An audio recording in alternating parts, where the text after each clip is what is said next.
everybody, Melissa from Melissa vs. Fibromyalgia here. I hope you are well. I want to talk about the nervous system today, or rather the things that I do to protect it. So I was listening to a really cool podcast on the polyvagal theory. I'm really interested in the central nervous system.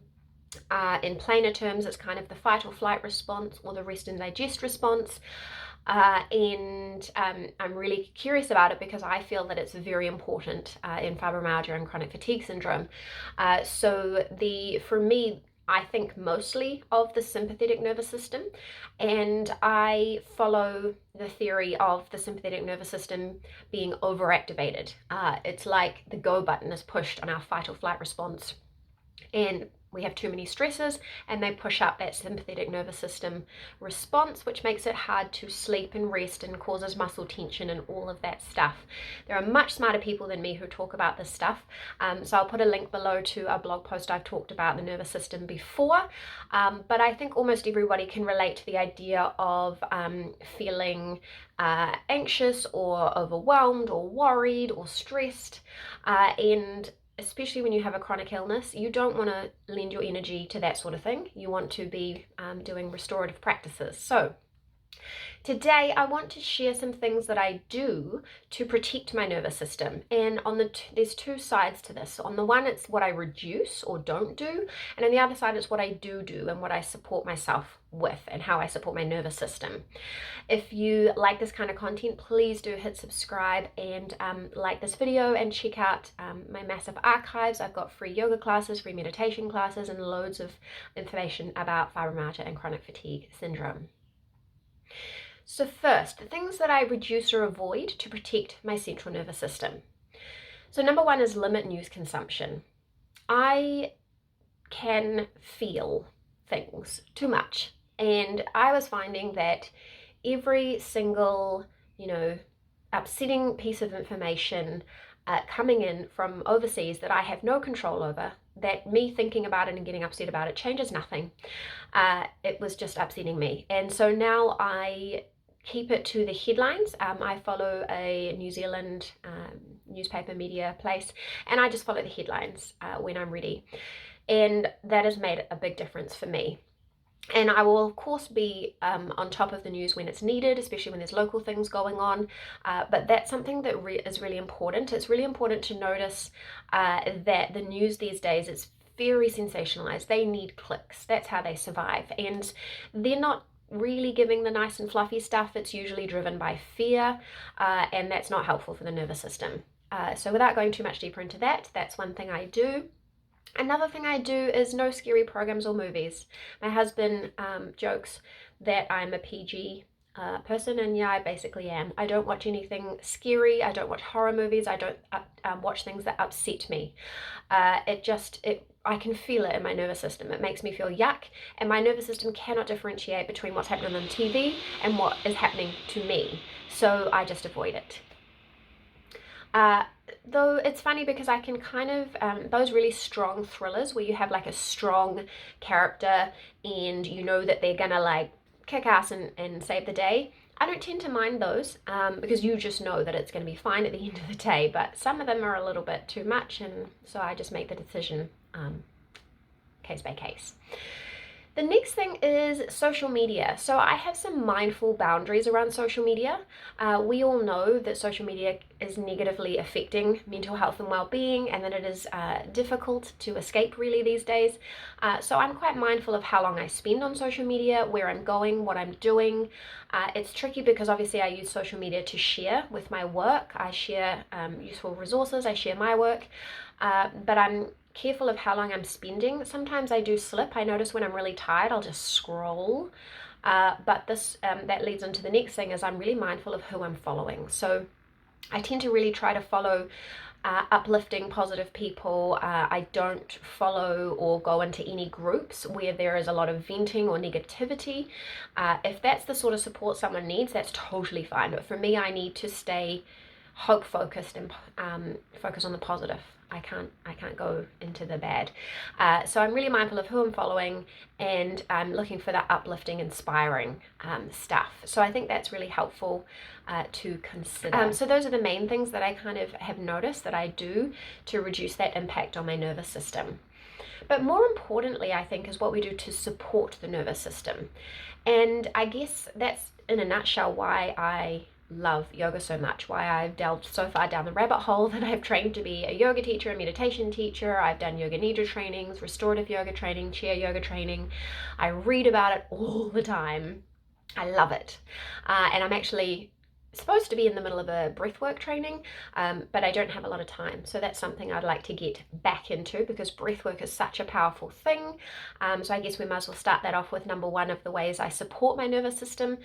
Breathwork is so incredible because although there are many, many types of practices, and they range from very simple to a little more advanced, you can do them anywhere, anytime, and no one needs to know. Like, you can simply just focus on how it feels to inhale and exhale. And if you want to make it a little bit more complex, you can increase the length of your exhale. So inhale maybe for 4, exhale maybe for 6 or 7. And it's that simple, and you can do it anywhere, anytime. Like, I do breath work, active breath work all over the place. In the car, in front of other people, in my bed, sitting at work, anywhere. And it is a really handy way to regulate your nervous system. And I've noticed when I'm in a lot of pain, sometimes the breathing out, or like with a sigh, is really helpful. So it can diffuse the nervous system a little bit. So I could talk a long time about it, but this is a list, not a talk about breath work, but that is definitely there. And I've got more resources that I can link for you. The next one is gentle yoga. So I generally do yoga where you are moving with the breath. So the breath cannot be separated from the movements. And I'm not looking at long hold yoga, and I'm not looking at yin yoga where you're holding for intensity. I'm looking at gentle movement and gentle stretching, and that again is good for the nervous system. Another type of yoga is restorative yoga. So if you've followed me for any amount of time, you've probably heard me talk about it. I've got some free classes here on the channel, and that is when you take a position where you are completely relaxed and your rest and digest response switches on. It is so good. And that is helpful for people maybe who don't enjoy or can't get into meditation as much, because it is very meditative, but it's a bit more of a doing practice.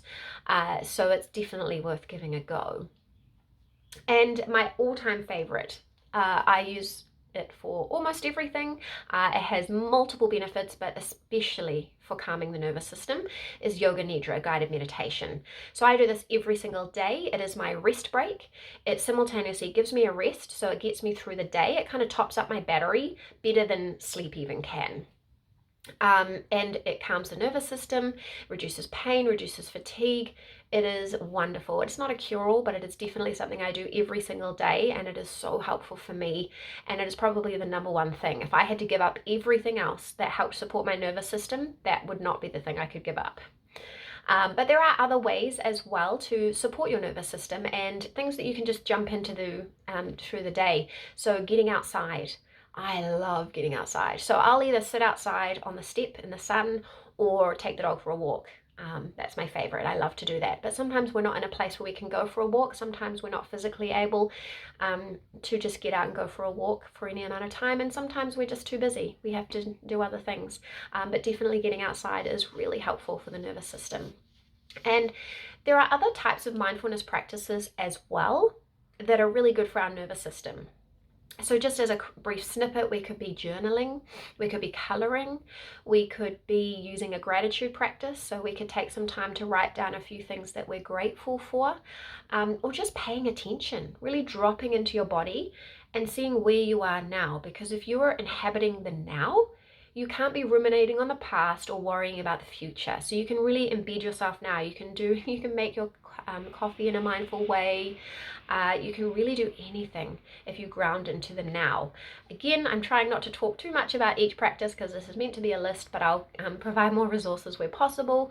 And another thing is like snuggles or connection. So if you have a pet, You can connect with them, you can pat them, give them a snuggle. If you've got a child, give them a snuggle. If you've got another, like a spouse or a partner or a friend who doesn't mind, a good hug is a really nice way to protect the nervous system. And I actually learned something really important. When my husband was away, he last work trip was 4 weeks long. It was meant to be 3 weeks, but it went 4 weeks, and it was an awful time for me because at week 3, the endometriosis was in full flare. I had my worst period ever. I nearly went to the hospital. And then the week after that, we all had a violent tummy bug. By the time my husband came home, I was a mess. I could not, like, my nervous system would not let me relax. I could not do my yoga nidra properly. I was not sleeping. I felt like on high alert the whole time. And he came home, and I kid you not, we lay down together and had a rest. So I just had a rest next to him, and my nervous system calmed down. It just like went, slipped a rung and calmed down. And so we had a snuggle, had a chat, and then I did my yoga nidra, and I went right into it. And that night, right into it. I mean, it's multiple things, of course. One is I knew that I wasn't all alone anymore with the kids, but just something about being close to him. So physical touch is not high on my list of love languages, but for my people, for my husband, for my kids, I'm all for it, unless I'm feeling sensory overload. But connecting with my husband is really important for my nervous system. So that might be something for you to explore as well. Now, this is not an exhaustive list. I'm sure there are many things I don't even realize I'm doing that is helping me to manage the nervous system.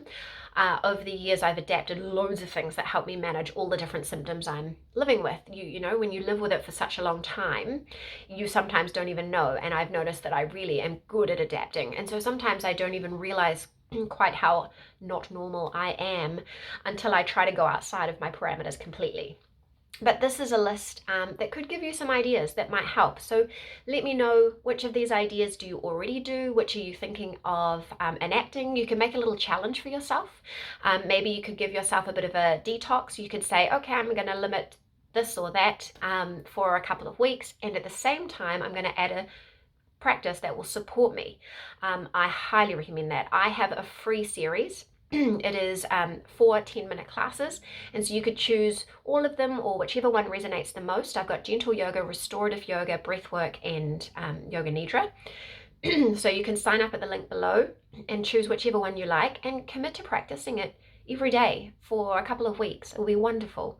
If you'd like a complete kind of introduction to all of the tools of yoga for chronic pain and fatigue, then you can join us in the Foundations of Yoga for Chronic Pain and Fatigue.